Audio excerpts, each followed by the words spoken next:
Time at big ব্ৰেকিংলৈ স্বাগতম মই অভিলাষ আৰু লৈ আহিছো এটা গুৰুত্বপূৰ্ণ খবৰ মধ্য অসমত বিজেপিৰ জনজোৱাৰ দেখিবলৈ পোৱা গৈছে 5000ৰো অধিক সংখ্যালঘু কৰ্মীয়ে গেৰুৱা বখন পিন্ধি বিজেপি জিন্দাবাদ ধ্বনি দিছে উন্নয়নৰ স্বাৰ্থত চৰাঞ্চলৰ ৰাইজে বিজেপি যোগদান কৰিছে আৰু কংগ্ৰেছ আৰু এআইডিএফ ত্যাগ কৰি বিজেপি জিন্দাবাদ ধ্বনি দি স্পষ্টকৈ বুজাইছে যে আগন্তুক নিৰ্বাচনত বিজেপিক জয়ী কৰোৱাম আৰু এই সন্দৰ্ভত সবিশেষ লৈ অহাৰ চেষ্টা কৰিছো জনাইছো star cement present time eight big breaking মধ্য অসমত বিজেপিৰ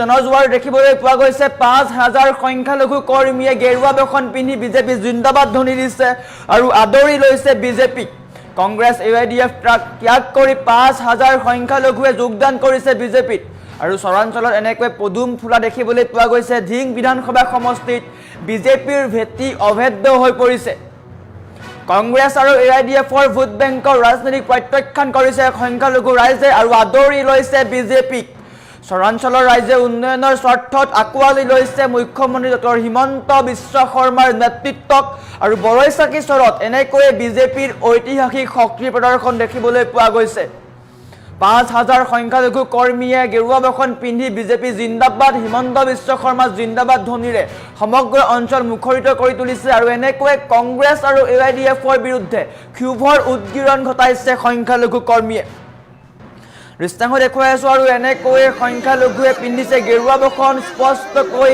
ইংগিত দিছে যে 26ৰ নিৰ্বাচনত বিজেপিক দিয়া হ'ব চৰাঞ্চল কিয়নো বিজেপিয়ে স্পষ্টকৈ অসমৰ উন্নয়ন কৰিছে ৰাজ্যৰ উন্নয়ন কৰিছে যাৰ কাৰণে চৰাঞ্চলতো উন্নয়ন বিচাৰিছে সংখ্যালঘু ৰাইজে কংগ্ৰেছ আৰু এআইডিএফে কেৱল ভোট বেংকৰ ৰাজনীতি কৰিছে বুলি কৈ বিজেপিত যোগদান কৰিছে 5000 সংখ্যালঘু কৰ্মী আৰু এনেকৈ গেৰুৱা বখন পিন্ধিছে দেখিবলৈ পোৱা গৈছে সমগ্ৰ অঞ্চল গেৰুৱা হৈ পৰিছে পদুম ফুলিছে চৰাঞ্চলত আৰু নিৰ্বাচনৰ প্ৰাক্ষণৰ এনেকৈ বিজেপিৰ শক্তি বৃদ্ধি পাইছে চৰাঞ্চলত বিজেপিৰ শক্তি বৃদ্ধি পাইছে যি চৰাঞ্চল কংগ্ৰেছ আৰু এআইডিএফৰ ভেটি বুলি কোৱা যায় সেই ভেটি বৰ্তমান উচ্চাৰণ হৈছে কংগ্ৰেছৰ ভেটি উচ্চাৰণ হৈ গৈছে বিজেপিৰ জয় জয়কাৰ নিৰ্বাচনৰ প্ৰাক্ষণৰ এনেকৈ বিজেপি জিলিকি উঠিছে সংখ্যালঘু অঞ্চলত আৰু মধ্য অসমত বিজেপিৰ জনজোৱাৰ দেখিবলৈ পোৱা গৈছে 5000 সংখ্যালঘুৱে গেৰুৱা বখন পিন্ধিছে আৰু উন্নয়নৰ স্বাৰ্থত বিজেপিক আকোৱালি লৈছে তেওঁলোকে কৈছে সংখ্যালঘু ৰাইজে কৈছে আমি উন্নয়ন বিচাৰো বিজেপিৰ উন্নয়ন বিচাৰো বিজেপিয়ে যি উন্নয়ন কৰিছে সেই উন্নয়নক আমি আকোৱালি লৈছো সমান্তৰালকৈ কংগ্ৰেছে কেৱল ভোট বেংকৰ ৰাজনীতি কৰিছে গতিকে কংগ্ৰেছ আৰু এআইডিএফক প্ৰত্যাখ্যান কৰি সংখ্যালঘু ৰাইজে আদৰি লৈছে বিজেপিক আৰু এনেকৈ চৰ অঞ্চলত গেৰুৱা হৈ পৰা দেখিবলৈ পোৱা গৈছে সমগ্ৰ চৰাঞ্চল গেৰুৱা হৈ পৰিছে ধিং বিধানসভা সমষ্টিত বৰ্তমান সময়ত পদুম ফুলা দেখিবলৈ পোৱা গৈছে 5000ৰো অধিক সংখ্যালঘুৱে যোগদান কৰিছে বিজেপিত আৰু নিৰ্বাচনৰ প্ৰাক্ষণত এনেকৈ স্পষ্টকৈ দেখুৱাই দিছে যে এইবাৰ 26ৰ নিৰ্বাচনত সংখ্যালঘু অঞ্চলত বা সংখ্যালঘু ৰাইজে বিজেপিক বিচাৰে আৰু সেই কথা কৈ আকোৱালি লৈছে ৰাজ্যৰ মুখ্যমন্ত্ৰী ডক্টৰ হিমন্ত বিশ্ব শৰ্মাৰ নেতৃত্বক কংগ্ৰেছে কেৱল ভোট বেংকৰ ৰাজনীতি কৰিলে কংগ্ৰেছে কেৱল সূতা কম্বল বিলালে এই মন্তব্য হৈছে সংখ্যালঘু ৰাইজৰ তেওঁলোকে কৈছে আমাক এইবিলাক নালাগে প্ৰয়োজন নাই আমাক উন্নয়ন লাগে উন্নয়নৰ স্বাৰ্থত বিজেপিক ভোট দিম ৰাজ্যৰ বিভিন্ন প্ৰান্তত ৰাজ্যৰ ইমূৰৰ পৰা সিমূৰলৈ বিজেপিৰ যি উন্নয়নৰ গতি সেই উন্নয়ন দেখি পেলাই চৰ অঞ্চলৰ ৰাইজে এইবাৰ আদৰি লৈছে বিজেপিক আৰু স্পষ্ট কৰিছে যে 26ৰ নিৰ্বাচনত বিজেপিকেই জয়ী কৰোৱা হ'ব নিজৰ দুৰ্গ বুলি চিনাকি দিয়া কংগ্ৰেছে কিন্তু বৰ্তমান কংগ্ৰেছৰ ভেটি উচ্চাৰণ হৈ পৰিছে ইটোৰ পিছত সিটো সংখ্যালঘু সমষ্টি বিজেপিৰ হাতলৈ যোৱা দেখিবলৈ পোৱা গৈছে নিৰ্বাচনৰ প্ৰাক্ষণত কংগ্ৰেছ আত্মবিশ্বাসী হৈ আছে যে আমি সংখ্যালঘুৰ ভোট পাম কিন্তু সেই সময়তে কংগ্ৰেছ ত্যাগ কৰিছে একাংশ সংখ্যালঘুৱে সমান্তৰালকৈ এআইডিএফ ত্যাগ কৰিছে সংখ্যালঘু লোকে আৰু এনেকৈ নিৰ্বাচনৰ প্ৰাক্ষণত বিজেপিৰ শক্তি বৃদ্ধি পাইছে মধ্য অসমত বিজেপিৰ জনজোৱাৰ দেখিবলৈ পোৱা গৈছে 5000 সংখ্যালঘু কৰ্মীয়ে গেৰুৱা বখন পিন্ধিছে স্পষ্ট কৰিছে এই কথা যে বিজেপিক চৰাঞ্চলৰ ৰাইজে বা সংখ্যালঘু ৰাইজে ভাল পাই আদৰি লৈছে যাৰ কাৰণে গেৰুৱা বখন পিন্ধিছে সংখ্যালঘু কৰ্মীয়ে আৰু গেৰুৱা বখন পিন্ধিয়ে বিজেপি জিন্দাবাদ ধ্বনি দিছে সমান্তৰালকৈ হিমন্ত বিশ্ব শৰ্মা ধ্বনি দিছে ভাৰত মাতা কি জয় ধ্বনিৰে তেওঁলোকে এটা কথা ইংগিত দিছে যে 26ৰ নিৰ্বাচনত বিজেপি জয়ী হ'ব সংখ্যালঘু অঞ্চলত বা চৰাঞ্চলতো কিন্তু বিজেপিৰ জয় জয়কাৰ হ'ব বুলি এক প্ৰকাৰ ইংগিত দিয়া দেখিবলৈ পোৱা গৈছে। তাৰ উপৰিও কংগ্ৰেছৰ ভেটি ওচৰ হৈ পৰিছে। বিজেপিৰ জয় জয়কাৰ হোৱাৰ সমান্তৰালকৈ কংগ্ৰেছৰ ভেটি ওচৰ হৈ পৰিছে। AIDFৰো ভেটি ওচৰ হৈ পৰিছে। কংগ্ৰেছে আশা কৰিছিল যে সংখ্যালঘুৰ ভোট এইবাৰ কংগ্ৰেছে লাভ কৰিব, কিন্তু তাৰ বিপৰীত সদৃশ দেখিবলৈ পোৱা গৈছে। কংগ্ৰেছৰ হাতৰ পৰা সংখ্যালঘুৰ ভোট হেৰুওৱা দেখিবলৈ পোৱা গৈছে। কংগ্ৰেছৰ যি দুৰ্গ আছিলে সংখ্যালঘু অঞ্চল বা চৰাঞ্চল, সেই দুৰ্গ বৰ্তমান খহি গৈছে, খহনীয়া দেখিবলৈ পোৱা গৈছে আৰু ঢাপলি মেলিছে বিজেপিলৈ। গেৰুৱা দলক আঁকোৱালি লৈছে সংখ্যালঘু ৰাইজে আৰু এইবাৰ দিনত গেৰুৱা দলক আঁকোৱালি লৈছে, বিজেপিক সমান্তৰালভাৱে আঁকোৱালি লৈছে। সংখ্যালঘু ৰাইজে আঁকোৱালি লোৱা দেখিবলৈ পোৱা গৈছে। এনেকৈ গেৰুৱা বসন পিন্ধি আল্লাৰ ওচৰত দুৱা কৰিছে সংখ্যালঘু ৰাইজে।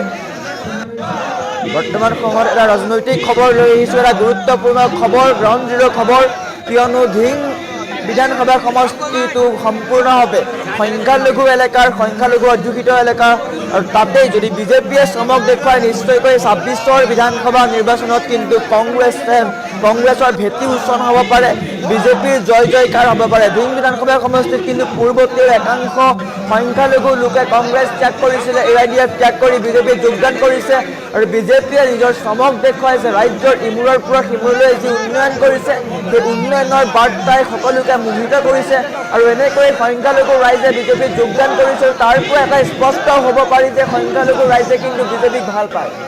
বিভিন্ন সময়ত কংগ্ৰেছে মন্তব্য কৰি থাকে যে সংখ্যালঘু ৰাইজক বিজেপিয়ে হাৰাশাস্তি কৰিছে, সংখ্যালঘু লোকক বিজেপিয়ে টাৰ্গেট কৰিছে, কিন্তু তাৰ বিপৰীতে সংখ্যালঘু ৰাইজে আদৰি লৈছে বিজেপিক, কাৰণ বিজেপিয়ে উন্নয়ন কৰিছে, উন্নয়নৰ স্বাৰ্থত বিজেপিক আদৰি লৈছে।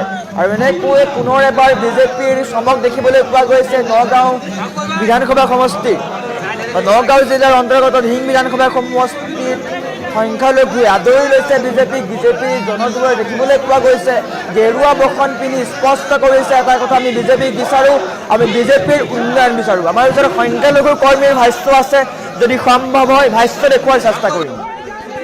আগতে সংখ্যালঘু ৰাইজসকলে বহু ক্ষেত্ৰতো বুজি পোৱা নাছিল, তেওঁলোকে ভাবিছিল UDF আৰু কংগ্ৰেছে আমাৰ কাম কৰা, কিন্তু লাহে লাহে দেখিছে যে বহু সময় ধৰি কংগ্ৰেছে ৰাজত্ব কৰিলে আমাৰ সংখ্যালঘু ৰাইজৰ যিখিনি মৌলিক সমস্যা তেওঁলোকে কিন্তু সমাধান কৰিব নোৱাৰিলে। আজি যিমানবিলাক আইন আছিল কংগ্ৰেছৰ দুদিনতে উদ্ভাৱন হোৱা, এইখিনি মাত্ৰ বিজেপিৰ চৰকাৰখনে বা বিজেপিৰ দলে ইমপ্লিকেশ্যনহে কৰিছে। কিন্তু ইয়াৰ আগতে ডি ভোটাৰে হওক, আপোনাৰ এই যে PGR VGI হওক বা গৰাখহনীয়াত এখন গাঁৱত ধৰি লওক সম্পূৰ্ণভাৱে গৰাখহনীয়াত ডুব গৈছে, সেই মানুহখিনি ক'ত যাব?